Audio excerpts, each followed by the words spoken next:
게임을 시작합니다.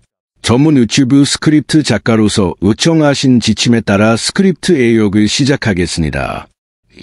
돋보기를 샀는데도 글씨가 안 보인다면 이건 노안이 아닐 수 있습니다. 안녕하세요. 안과 전문의 한승진입니다. 요즘 신문 읽을 때 글씨가 흐릿하게 보이시나요? TV 자막도 뿌옇게 느껴지시나요? 많은 분들이 나이가 들어서 어쩔 수 없다고 생각하고 돋보기를 사시는데요. 알고 보니 노안이 아니라 눈물샘 기능 저하 때문인 경우가 정말 많습니다. 경기도 평택에 사는 65세 이복자 씨도 그랬습니다. 이복자 씨는 최근 책을 읽다가 글씨가 겹쳐 보이고 멀리 있는 간판도 흐릿하게 보여서 돋보기를 구매했어요. 그런데 돋보기를 써도 전혀 나아지지 않았습니다. 이게 뭐가 잘못된 건가? 돋보기 도수가 안 맞나 싶어서 병원에 방문했더니 뜻밖에도 백내장도 아니고 노안도 아니라는 겁니다. 진단명은 안구건조증으로 인한 눈물막 손상이었습니다. 여러분, 눈이 침침한 이유가 단순히 나이 때문만은 아닙니다. 만약 지금 이 원인을 모르고 지나친다면 앞으로도 계속 돋보기 도수만 높이면서 불편함을 감수해야 할 수도 있어요. 심하면 감막에 상처가 생겨 회복이 어려워질 수도 있습니다. 하지만 걱정 마세요. 오늘 제가 알려드릴 3단계 생활 루틴만 꾸준히 따라 하시면 돋보기 없이도 신문을 읽고 TV 자막도 뚜렷하게 보실 수 있게 됩니다. 이미 70대, 80대 환자분들이 이 방법으로 놀라운 변화를 경험하셨습니다. 이복자 씨는 이 루틴을 시작한 지 단 2주 만에 아침에 눈을 뜨면 세상이 선명해졌어요 라고 말씀하셨어요. 오늘 영상을 끝까지 보시면 여러분도 지금 당장 실천할 수 있는 구체적인 방법을 배우실 수 있습니다. 본격적인 내용을 시작하기 전에 도움이 되실 것 같다면 구독과 좋아요로 응원 부탁드립니다. 구독과 좋아요는 무료이니 한번 눌러 주시면 앞으로도 건강 정보를 놓치지 않고 받아보실 수 있습니다. 파트 1. 이복자 씨가 제 병원에 처음 오셨을 때 표정이 많이 답답해 보이셨어요. 원장님, 저 요즘 신문도 못 읽겠고 손주 사진도 흐릿하게 보여요. 돋보기 샀는데도 전혀 안 나아지는데 이거 백내장 수술 받아야 하는 건가요? 저는 이복자 씨의 눈을 자세히 검사했습니다. 백내장 검사, 안압 검사, 시력 검사. 그런데 결과는 의외였어요. 백내장도 아니고 노안도 심하지 않으세요. 다만 눈물막이 많이 손상되어 있네요. 이복자 씨는 고개를 가웃하셨죠. 눈물막이요. 그게 뭔데 글씨가 안 보이는 거예요. 여러분도 궁금하시죠? 지금부터 그 이유를 차근차근 설명해 드릴게요. 우리 눈 표면에는 눈물막이라는 앓은막이 있습니다. 이 눈물막은 3개의 층으로 이루어져 있어요. 가장 바깥쪽에는 지질층이 있습니다. 이건 기름막이라고 생각하시면 돼요. 눈물이 너무 빨리 증발하지 않도록 보호해주는 역할을 합니다. 그 안쪽에는 수성층이 있어요. 우리가 흔히 아는 눈물, 바로 그 물 성분이 2층입니다. 눈을 촉촉하게 유지하고 영양분을 공급해 줍니다. 그리고 가장 안쪽, 감막과 맞닿아 있는 점액층이 있습니다. 2층은 눈물이 각막에 잘 붙어 있도록 도와주는 접착제 같은 역할을 하죠. 이 세 층이 완벽하게 유지되어야 우리 눈이 제대로 볼 수 있습니다. 애매하면 빛이 우리 눈으로 들어올 때 이 눈물막을 통과하면서 굴절되기 때문이에요. 눈물막이 매끄럽고 균일하면 빛이 정확하게 망막에 도달해서 선명한 이미지를 볼 수 있습니다. 그런데 눈물막이 손상되면 어떻게 될까요? 표면이 울퉁불퉁해지고 어떤 곳은 말라서 각막이 드러나게 됩니다. 그러면 빛이 불규칙하게 굴절되면서 글씨가 흐릿하게 보이거나 겹쳐 보이거나 번져 보이게 되는 거예요. 이복자 씨는 제 설명을 듣고 깜짝 놀라셨습니다. 그럼 저는 노안이 아니었단 말이에요. 돋보기 필요 없는 거예요. 네, 맞습니다. 이복자 씨의 수정체는 아직 괜찮아요. 다만 눈물막이 너무 말라서 빛이 제대로 들어가지 못한 거예요. 눈물막만 회복하면 시력이 많이 좋아질 겁니다. 이복자 씨처럼 많은 분들이 눈물막 문제를 노안으로 오인하십니다. 특히 60대 이상이 되면 눈물샘 기능이 자연스럽게 저하되면서 안구건조증이 심해지거든요. 게다가 요즘은 스마트폰도 많이 보시잖아요. 화면을 집중해서 보면 눈 깜빡임이 줄어들면서 눈물 증발이 더 빨라집니다. 난방기 사용하는 겨울철에는 실내가 건조해져서 더 심해지고 파트 2. 서울에 사는 70세 최성자 씨도 비슷한 경험을 하셨습니다. 최성자 씨는 몇 년 전부터 책을 읽을 때 글씨가 겹쳐 보이고 저녁만 되면 눈이 너무 피곤해서 TV도 제대로 볼 수 없었어요. 안과에 가서 백내장 검사를 받았지만 이상 없다고 했고 노안이라며 돋보기만 처방받았습니다. 그런데 돋보기를 써도 여전히 불편했어요. 뭔가 계속 뿌옇게 보이고 눈이 뻑뻑하고 따가워요. 최성자 씨가 저를 찾아오셨을 때 저는 눈물막 검사를 해 봤습니다. 눈물막 파괴 시간이라는 검사인데 눈물이 얼마나 빨리 마르는지 측정하는 거예요. 정상적으로는 10초 이상 유지되어야 하는데 최성자 씨는 3초 만에 눈물막이 깨졌습니다. 눈물이 너무 빨리 마르고 있어요. 그래서 각막 표면이 거칠어져서 시력이 흐린 겁니다. 저는 최성자 씨에게 오늘 제가 여러분께 알려드릴 3단계 눈 회복 루틴을 알려드렸습니다. 최성자 씨는 매일 아침 저녁으로 이 루틴을 실천하셨어요. 놀랍게도 2주 후 다시 오셨을 때 눈물막 파괴 시간이 8초로 늘어났고 한 달 후에는 11초까지 회복되었습니다. 원장님, 정말 신기해요. 이제 책도 편하게 읽고 저녁에도 눈이 피곤하지 않아요. 돋보기도 거의 안 쓰게 됐어요. 최성자 씨는 지금도 이 루틴을 꾸준히 유지하면서 건강한 눈을 지키고 계십니다. 여러분도 지금부터 이 방법을 따라하시면 충분히 회복하실 수 있어요. 그럼 지금부터 본격적으로 3단계 눈 회복 루틴을 알려드리겠습니다. 첫 번째 단계는 바로 인공 눈물을 제대로 사용하는 겁니다. 많은 분들이 인공 눈물을 아무거나 사서 아무 때나 넣으시는데 사실 인공 눈물에도 가학이 있습니다. 먼저 인공 눈물을 고르실 때 가장 중요한 건 보존제 유무입니다.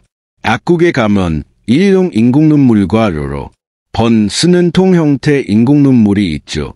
통 형태는 편리하지만 보존제가 들어있는 경우가 많습니다. 이 보존제가 장기간 사용하면 각막에 손상을 줄 수 있어요. 특히 하루에 4번 이상 넣으시는 분들은 반드시 무보존제 일회용 인공 눈물을 사용하셔야 합니다. 근데 원장님, 일회용은 하나 쓰고 버려야 하니까 아깝잖아요? 네, 많은 분들이 그렇게 말씀하시는데요. 일회용도 한 번 뜯으면 12시간 안에 다 쓰시면 됩니다. 아침에 하나 뜯어서 점심, 저녁에 나눠 쓰시면 경제적이면서도 안전하게 사용하실 수 있어요. 다음으로 중요한 건 점도입니다. 인공 눈물에는 묽은 것부터 걸쭉한 것까지 다양한 점도가 있어요. 눈이 가볍게 건조하신 분들은 묽은 점도가 좋고 심하게 건조하거나 밤에 자는 동안 눈이 뻑뻑하신 분들은 점도가 높은 걸 사용하시면 됩니다. 특히 자기 전에는 인공 눈물 젤 타입을 바르시면 밤새 눈이 촉촉하게 유지됩니다. 파트 3.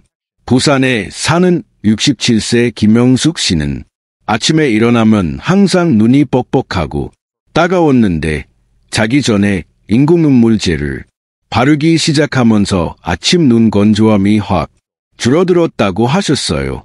그럼 언제 넣는 게 가장 효과적일까요? 첫 번째, 아침에 세수한 직후입니다. 세수하면서 눈물막이 씻겨 나가기 때문에 바로 보충해 주는 게 좋아요. 두 번째, 스마트폰이나 TV를 30분 이상 본 후입니다. 화면을 집중해서 보면 눈 깜빡임이 줄어들면서 눈물이 빨리 마르거든요. 세 번째, 자기 전입니다. 특히 점도가 높은 젤 타입을 바르시면 밤새 눈이 보호됩니다. 이렇게 하루 3, 4회 규칙적으로 사용하시는 게 가장 중요합니다. 눈이 아플 때만 넣으면 안 되나요? 아니요. 눈이 아프다는 건 이미 각막이 손상되기 시작했다는 신호예요. 아프기 전에 미리미리 넣어서 예방하는 게 훨씬 효과적입니다. 인공눈물 넣는 방법도 중요해요. 고개를 뒤로 젖히고 아래 눈꺼풀을 살짝 당긴 다음 눈동자가 아니라 눈 흰자 쪽에 한두 방울 떨어뜨리세요. 그리고 눈을 감고 30초 정도 천천히 눈을 굴려주면 인공 눈물이 고르게 퍼집니다. 바로 눈을 뜨면 눈물이 코로 빠져나가서 효과가 떨어지니까 꼭 30초 정도는 눈을 감고 계세요. 두 번째 단계는 오메가-3를 꾸준히 섭취하는 겁니다. 원장님, 오메가-3가 심장 건강에 좋다는 건 알았는데 눈하고 무슨 상관이에요? 아주 중요한 상관이 있습니다. 아까 눈물막에 세 계층이 있다고 말씀드렸죠. 그 중에서 가장 바깥쪽 지질층, 그러니까 기름막이 눈물 증발을 막아주는 중요한 역할을 한다고 했어요. 이 지질층은 눈꺼풀 안쪽에 있는 마이봄샘이라는 기름샘에서 분비됩니다. 그런데 나이가 들면서 이 마이봄샘이 막히거나 기능이 떨어지면 지질층이 약해져요. 그러면 눈물이 너무 빨리 증발해서 안구건조증이 심해지는 겁니다.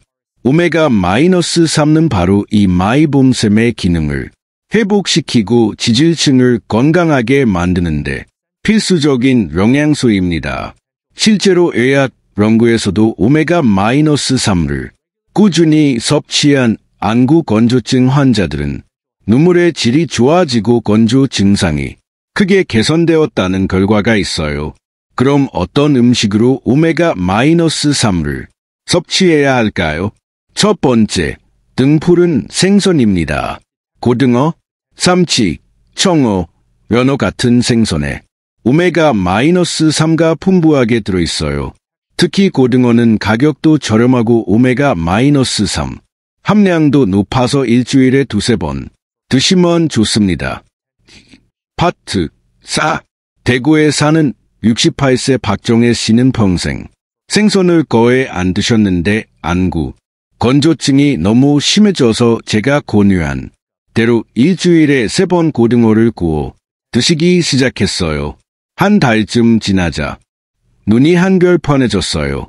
예전엔 하루 종일 뻑뻑했는데 이제는 오후까지 괜찮아요 라고 말씀하셨습니다. 두 번째, 견과류입니다. 호두, 아몬드에도 오메가-3가 들어 있어요. 특히 호두는 하루 5개 정도만 먹어도 충분한 오메가-3를 섭취할 수 있습니다. 간식으로 과자 대신 호두 먹게 드시면 눈 건강에도 좋고 혈관 건강에도 도움이 됩니다. 세 번째, 치아시드와 아마씨입니다. 이건 요구르트나 샐러드에 뿌려 드시면 되는데 식물성 오메가-3가 풍부해서 생선을 못 드시는 분들에게 좋은 대안이 됩니다. 세 번째 단계는 눈 찜질입니다. 이게 사실 가장 간단하면서도 효과가 빠른 방법이에요. 아까 말씀드린 마이봄샘 기억나시죠? 이 마이봄샘이 막혀 있으면 아무리 인공 눈물을 넣고 오메가-3를 먹어도 효과가 제한적입니다. 마이봄샘은 따뜻하게 데워주면 막혀 있던 기름이 녹아서 배출되면서 기능이 회복됩니다. 그래서 눈 찜질이 정말 중요해요. 서울에 사는 69세 조영희 씨는 몇 년 전부터 눈꺼풀이 자주 붓고 눈이 뻑뻑했어요. 안약도 써보고 인공 눈물도 넣어봤지만 별 효과가 없었습니다. 제가 조영희 씨 눈꺼풀을 자세히 보니 마이봄샘이 심하게 막혀 있었어요. 조영희 씨, 하루 2번 눈에 따뜻한 찜질을 10분씩 해보세요. 그러면 막힌 기름샘이 뚫릴 거예요. 조영희 씨는 매일 아침 세수 전 그리고 저녁 자기 전에 눈찜질을 시작하셨어요. 놀랍게도 일주일 만에 눈꺼풀 붓기가 빠지고 2주 후에는 눈 뻑뻑함이 확 줄어들었다고 하셨습니다. 원장님, 이렇게 간단한 방법이 이렇게 효과가 있을 줄 몰랐어요. 이제 아침에 눈 뜨는 게 무섭지 않아요. 눈찜질은 3가지 방법이 있습니다. 첫 번째, 수건 찜질입니다. 이게 가장 간단하고 경제적인 방법이에요. 깨끗한 수건을 따뜻한 물에 적셔서 꼭 짜세요. 그리고 눈 위에 올려놓고 10분 정도 찜질하시면 됩니다. 수건이 식으면 다시 따뜻한 물에 적셔서 반복하세요. 온도는 너무 뜨겁지 않게 손등에 대 봤을 때 따뜻하고 편안한 정도가 적당합니다. 보통 40에서 42도 정도가 좋아요. 두 번째, 전용 온열 안대입니다. 요즘 약국이나 온라인에서 전기 온열 안대를 쉽게 구할 수 있어요. 온도가 자동으로 조절되고 타이머도 있어서 편리합니다. 특히 혼자 계시는 분들은 수건 찜질보다 온열 안대가 더 편하실 거예요. 가격은 2만 원대부터 10만 원대까지 다양한데 온도 조절이 되고 세척이 가능한 제품을 추천드립니다. 세 번째, 티백 찜질입니다. 녹차나 캐모마일 티백을 따뜻한 물에 우려낸 다음 티백을 살짝 짜서 눈 위에 올려놓는 방법이에요. 녹차에는 항산화 성분이 있어서 눈 건강에 도움이 되고 캐모마일은 진정 효과가 있어서 눈의 피로를 풀어줍니다. 티백은 한 번 쓴 것도 괜찮으니 경제적이에요. 그럼 언제 찜질하는 게 가장 좋을까요? 첫 번째, 아침 세수 전입니다. 자는 동안 마이봄샘에 기름이 굳어있기 때문에 아침에 찜질해서 녹여주면 하루 종일 눈이 펀합니다. 세수하기 10분 전에 찜질하고 그 다음 미온수로 눈꺼풀을 가볍게 씻어 주세요. 두 번째, 저녁 취침 전입니다. 하루 종일 쌓인 눈의 피로를 풀어주고 밤새 마이봄샘이 막히지 않도록 예방하는 효과가 있어요. 특히 TV나 스마트폰을 오래 보신 날에는 꼭 자기 전에 찜질해주세요. 파트 5. 경기도 수원에 사는 66세 김철수 씨는 매일 저녁 9시에 온열 안대를 하면서 라디오를 듣는 게 일과가 되었다고 해요. 처음엔 귀찮았는데 습관이 되니까 이제 안 하면 허전해요. 눈도 편해지고 마음도 편안해져서 잠도 잘 오더라고. 찜질할 때 주의할 점도 알려드릴게요. 첫 번째, 온도가 너무 뜨거우면 안 됩니다. 화상을 입을 수 있고 오히려 염증을 악화시킬 수 있어요. 손등에 대 봤을 때 따뜻하고 편안한 정도가 적당합니다. 또 복용 중인 아무리 안구 건조증을 악화시킬 수도 있습니다. 항히스타민제, 혈압약, 우울증약 같은 약들이 눈물 분비를 줄일 수 있거든요. 이럴 때는 의사와 상담해서 약을 조절하거나 대체안을 찾아볼 수 있습니다. 파트 7. 오늘 우리가 함께 알아본 침침한 눈 되살리는 3단계 루틴을 다시 한번 정리해 드릴게요. 먼저 첫 번째는 인공 눈물을 제대로 사용하는 겁니다. 보존제가 들어있지 않은 일회용 인공 눈물을 선택하시고 하루에 3 번에서 4번 정도 규칙적으로 넣어 주세요. 아침에 세수하고 나서 스마트폰이나 TV 본 후에 그리고 자기 전에 넣으시면 됩니다. 특히 자기 전에는 점도가 높은 젤 타입을 바르시면 밤새 눈이 편안하게 유지됩니다. 두 번째는 오메가-3를 꾸준히 섭취하는 겁니다. 일주일에 2-3번은 등푸른 생선, 그러니까 고등어나 삼치, 연어 같은 생선을 드세요. 간식으로는 호두를 5개에서 6개 정도 드시면 좋고 요구르트에 치아시드 1스푼 뿌려 드시는 것도 좋습니다.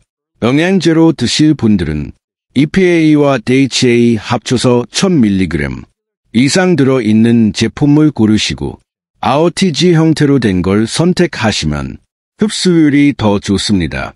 세 번째는 하루 2번 눈 찜질 습관을 만드는 겁니다. 아침에 세수하기 전에 1번, 저녁에 자기 전에 1번, 10분에서 15분 정도 따뜻하게 찜질해 주세요. 온도는 40도에서 42도 정도가 적당합니다. 손등에 대봤을 때 따뜻하고 편안한 정도면 딱 좋아요. 수건으로 하셔도 되고 온열 안대를 사용하셔도 되고 티백으로 하셔도 됩니다. 본인한테 편한 방법을 선택하시면 됩니다. 3가지만 꾸준히 실천하시면 2주 안에 분명한 변화를 느끼실 수 있습니다. 이복자 씨는 이 방법으로 2주 만에 돋보기 없이도 신문을 읽게 되었고 최성자 씨는 1달 만에 눈물막이 정상으로 회복되었습니다. 조영희 씨는 눈꺼풀 붓기가 사라지고 눈이 편안해졌다고 하셨죠. 여러분도 충분히 할 수 있습니다. 나이가 들면 어쩔 수 없다고 포기하지 마세요. 돋보기가 문제가 아니라 생활 습관이 문제일 수 있습니다. 한번 잃은 시력은 되돌리기 어렵습니다. 하지만 지금의 습관은 바꿀 수 있습니다. 오늘부터 하루 30분만 투자해서 2-3가지 루틴을 실천해 보세요. 아침에 인공눈물 1방울, 식사 때 오메가-3, 풍부한 음식, 자기 전 10분, 눈 찜질. 이 작은 습관들이 모여서 여러분의 눈 건강을 지켜줄 겁니다. 그리고 무엇보다 중요한 건 꾸준함입니다. 하루 이틀 하다가 그만두시면 효과를 보기 어려워요. 최소 2주는 매일 빠짐없이 해보세요. 그러면 분명히 변화가 느껴질 겁니다. 만약 2주 이상 했는데도 증상이 나아지지 않는다면 꼭 안과 진료를 받으세요. 숨어있는 다른 질환이 있을 수 있으니까요. 저는 30년 넘게 안과 의사로 일하면서 수많은 환자분들을 만났습니다. 그 중에서 생활 습관을 바꿔서 건강을 되찾으신 분들이 정말 많았어요. 나이는 숫자일 뿐입니다. 70대, 80대에도 얼마든지 눈 건강을 회복할 수 있습니다. 포기하지 마시고 오늘부터 시작해보세요. 여러분의 눈 건강과 활기찬 노후를 진심으로 응원합니다. 오늘 나온 내용 중에서 어떤 부분이 가장 기억에 남으셨나요? 인공눈물 사용법인가요? 오메가-3 식단인가요? 아니면 눈찜질 방법인가요? 댓글로 꼭 남겨주세요. 그리고 궁금한 점이 있으시면 언제든 질문해 주세요. 제가 하나하나 답변드리겠습니다. 영상이 도움이 되셨다면 좋아요와 구독 버튼 꾹 눌러주시고 알림 설정도 해 두시면 다음 영상도 놓치지 않고 받아보실 수 있습니다. 시청해 주셔서 감사합니다.